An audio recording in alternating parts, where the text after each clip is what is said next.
Hello everyone, তো এই ভিডিওটা হচ্ছে বাবুর অন্নপ্রাশনের 2-3 দিন পরেই আমি আমার বাবা মার সঙ্গেই চলে গিয়েছিলাম আমার বাপের বাড়ি।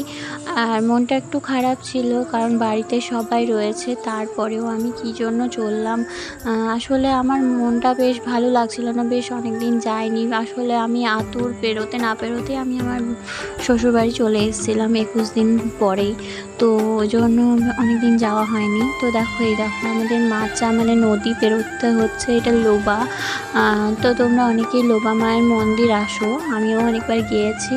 খুব জাগ্রত মা আমাদের। তো ওই জন্য ভাবলাম এই নদীর ভিডিওটা তোমাদের সঙ্গে শেয়ার করি। বর্ষাকালে যখন প্রচণ্ড জল বেড়ে যায় তখন ওই যে মাচাটা দিয়ে আসা যাওয়া করতে হয়। আর এইদিকে রয়েছে নৌকো দিয়েও আসা যাওয়া করা হয়, কারণ প্রচণ্ড জল বেড়ে গেলে তখন তার মাচাটাও কাজ করে না। তো ওই জন্য তো দেখো এবারে আমরা এখন চলে এসেছি সিউড়ি। এটা হচ্ছে হারজন বাজার যেই ওভারব্রিজটা করা হয়েছে, অনেক দিন পর হয়েছে। আর আমি এই প্রথমবার এদিক দিয়ে গাড়ি নিয়ে যাওয়া হচ্ছে। আর তখন একটু ঠান্ডা ছিল, তাই বাবুকে হালকা একটা সোয়েটার পরানো ছিল। তো ভিডিওটা বুঝতেই পারছো কতদিন আগেকার। তো সামনে দেখো আমার দাদা রয়েছে, আর ওদিকে ড্রাইভার দাদা রয়েছে, আর পিছনে আমার বাবা মা আমি তিনজনে, আর বাবু আছে। তো চলো, মেয়েদের তো বাপের বাড়ি যাওয়ার ইচ্ছা করে, আর আমারও সেরকমই ইচ্ছা হয়ে গেল। তো চলে এলাম, আর মনটাও খারাপ করছিল বেশ, কারণ আমি তো শ্বশুরবাড়ি থেকে কমই বেরোই, কোথাও যাই না, অতটা ঘরের মধ্যেই থাকি।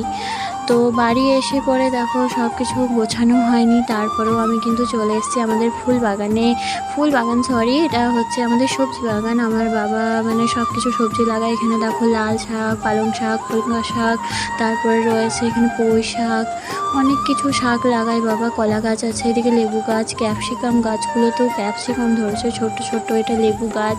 তোমাদের সঙ্গে আগেও তোমরা আমার ভিডিওতে দেখেছো, যারা আমার মানে ছোটোতে মানে অনেক আগে থেকে ভিডিও দেখো, তো তাদেরকে বলবো, তোমরা তো সবাই জানো। আর এই দেখো বাবা ফুলকপি লাগিয়েছে, তো এই দেখো গাছের ফুলকপি। তো মা তুলছিল ফুলকপি, কারণ আজকে ফুলকপি রান্না করবে মা। এই দেখো ফুল গাছটা কত ছোট্ট ছিল, আর এখন এত বড় হয়ে গেছে, কুলও ধরে, খুব মিষ্টি কুলগুলো। তারপরে দেখো মা গিয়েছিল হাটে, তো ওখান থেকে আমার জন্য ডাল কলাই নিয়ে এসেছিলো। আমার তো খেতে খুব ভালো লাগে, আর ওই জন্য আমি খেতে বসে পড়েছি। আর এদিকে দেখো বাবা পেয়ারাও পেড়ে দিয়েছে, আর ওদিকে আছে বেল, আমাদের গাছের পেয়ারা, গাছের বেল।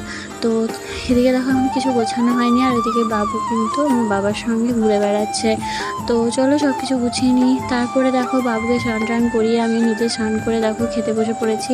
আজকে বললাম ওই যে বাড়ির ক্যাপসিকাম, গাজর, বিনস, ফুলকপি দিয়ে সব দিয়ে মা রান্না করেছে। মাছের তেল ভাজা, চাটনি, আর এই দেখো লাল শাক ভেজেছে মা। আর আমার তো খুব ভালো লাগে বাড়ির সব কিছু জিনিস খেতে, তো এসব তো পাওয়া যায় না, আমার বাবা লাগায়, তো আমার খুব ভালো লাগে বাড়ির জিনিস খেতে। চলো টাটা।